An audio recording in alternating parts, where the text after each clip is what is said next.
मेरे प्यारे दोस्तों, आज की कहानी है अक्लमंद हंस। एक बहुत बड़ा विशाल पेड़ था। उस पर 20 हंस रहते थे। उनमें एक बहुत सियाना हंस था, बुद्धिमान और बहुत दूरदर्शी। सब उसका आदर करते और ताऊ कहकर बुलाते थे। एक दिन उसने एक नन्ही सी बेल को पेड़ के तने पर बहुत नीचे लिपटता पाया।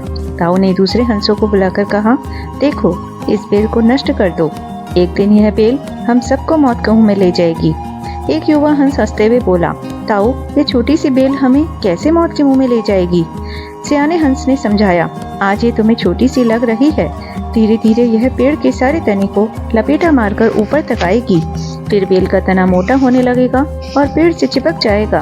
तब नीचे से ऊपर तक पेड़ पर चढ़ने के लिए सीढ़ी बन जाएगी। कोई भी शिकारी सीढ़ी के सहारे कर हम तक आसानी से पहुंच जाएगा और हम मारे जाएंगे। दूसरे हंस को यकीन न आया, एक छोटी सी बेल कैसे सीढ़ी बनेगी? तीसरा हंस बोला, ताऊ, तू तो एक छोटी सी बेल को खींचकर ज्यादा ही लंबा कर रहा है। एक हंस बड़बड़ाया, यह ताऊ अपनी अक्ल का रौब डालने के लिए अनशन कहानी बना रहा है। इस प्रकार किसी दूसरे हंस ने भी ताऊ की बात को गंभीरता से नहीं लिया। इतनी दूर तक देख पाने की उसमें अकल कहाँ थी। समय बीतता रहा। बेल लिपटते लिपटते ऊपर शाखों तक पहुंच गई। बेल का तना मोटा होना शुरू हुआ और सचमुच ही पेड़ के तने पर सीढ़ी बन गई, जिस पर आसानी से चढ़ा जा सकता था। सबको ताऊ की बात की सच्चाई सामने नजर आने लगी, पर अब कुछ नहीं किया जा सकता था, क्योंकि बेल इतनी मजबूत हो गई थी कि उसे नष्ट करना हंसों के बस की बात नहीं थी।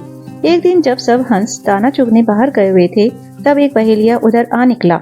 पेड़ पर बनी सीढ़ी को देखते ही उसने पेड़ पर चढ़कर जाल बिछाया और चला गया। सांझ को सारे हंस लौट आए। पेड़ पर उतरे तो बहेलिया के जाल में बुरी तरह फंस गए। जब वे जाल में फंस गए और फड़फड़ाने लगे, तब उन्हें ताऊ की बुद्धिमानी और दूरदर्शिता का पता लगा। सब ताऊ की बात न मानने से लज्जित थे और अपने आप को कोस रहे थे। ताऊ सबसे रुष्ट था और चुप बैठा था। एक हंस ने हिम्मत करके कहा, ताऊ, हम मूर्ख हैं, लेकिन अब हमसे मुंह मत फेरो। दूसरा हंस बोला, इस संकट से निकालने की तरकीब तू ही हमें बता सकता है। आगे हम तेरी कोई बात नहीं टालेंगे। सभी हंसों ने हामी भरी। तब ताऊ ने उन्हें बताया, मेरी बात ध्यान से सुनो। सुबह जब बहेलिया आएगा, तब मुर्दा होने का नाटक करना। बहेलिया तुम्हें मुर्दा समझकर जाल से निकालकर जमीन पर रखता जाएगा। वहाँ भी मरे समान पड़े रहना। जैसे ही वह अंतिम हंस को नीचे रखेगा, मैं सीटी बजाऊंगा। मेरी सीटी सुनते ही सब उड़ जाना। सुबह बहेलिया आया। हंसों ने वैसा ही किया जैसे ताऊ ने समझाया था।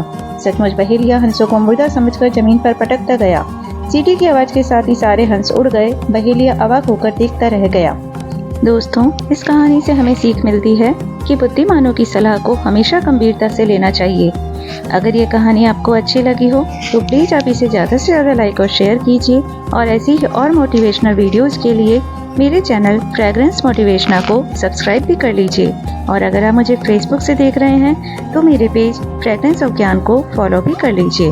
मिलते हैं नेक्स्ट वीडियो में। तब तक के लिए धन्यवाद।